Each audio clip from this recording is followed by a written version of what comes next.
Hello class. This week's project is going to be to Rococo your room. So there aren't too many materials that you'll need to start out with. Most of it you probably already have at home.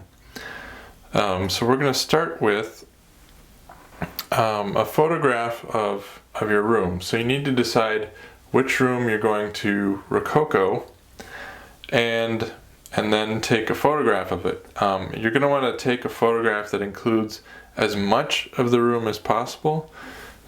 So try to get it nice and zoomed out and include your fullest view of the room as possible. And it's going to help a lot if you have a larger room than if you have a very small room. You can see the photo that I chose. I chose to just do my studio. I think it might be kind of interesting to see what it would look like. But my studio is very small. It has kind of a sloping roof. So it's going to be a lot more difficult to figure out the perspective and to try and keep everything looking normal. So I would recommend you find as large a room as possible. Or not necessarily as large as possible, but certainly larger than my tiny little studio. So what you need after you have your photo is to print it out on paper, just regular paper. It doesn't even have to be a nice print. This one came out kind of streaky, but it doesn't matter because you're just going to use it to trace. So what you need in order to trace your image, to lay your Rococo image on top of, is either a light table, which I happen to have here. It's a small table that has a fluorescent light built into it. So now that when I lay my paper over the top of this, it's bright enough that I'll be able to see through it and trace it. If you don't have a light table, usually just an ordinary window will work, but I recommend taping it up and taping your paper up so you don't have to try and hold and draw at the same time. Light table makes it a little bit easier because then you're drawing on a horizontal surface and not on a vertical surface. But if you have to make do with a window, that can work out just fine. Now, if you're having difficulty seeing, for instance, the corners of your room, and then this printout isn't the greatest, and depending on how your printout is, you might have trouble seeing through it also. If that's the case, just turn your backlight off, turn your light table off, or take it down from the window, and on just the photo, trace the lines with pencil or with pen that you want to keep and that you want to be able to see through.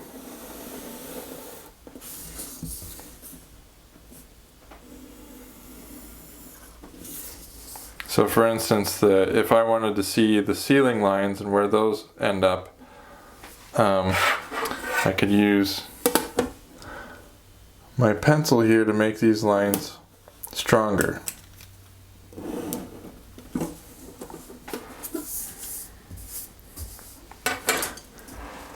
Then when I turn the light on, again, now these lines will be more visible. So the next thing you need to do is to use a web search and get as many reference photos of Rococo furniture, furnishings, rugs, drapes, moldings, anything that you think would be useful for designing your Rococo room. And you can use these references, either you can copy them directly if you find like a desk or a dresser or something that you think would be fantastic in your room. You can copy it exactly, or you can use those as reference points or starting points and imagine your own. But once you get enough references, then you're going to lay your 11 by 14 drawing paper over top of your printed photo. And it's larger than your printed photo most likely, because if you print it, it'll probably be on letter size paper. But that's okay. In my case, I'm going to end up extending the edges of my drawing a little bit farther anyway, since my room is so small I couldn't get the whole thing into view at once.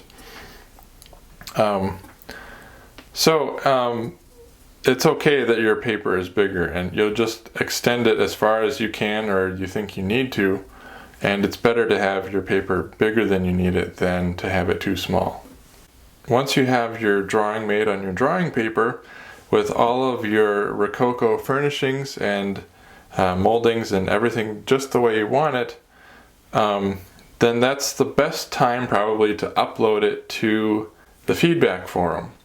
That way I can give you some feedback on how you have things laid out. And if you're a little bit more advanced and maybe the perspective isn't working, I can help you try and get the perspective to look right in the context of your room. So after you have that and you've gotten your feedback from me, then the last step is to go ahead and ink your line drawing to make it nice and bold and easy to see. Use a straight edge if you need to, but remember, the Rococo, there's a lot of organic lines and S-curves, hardly any right angles and flat surfaces.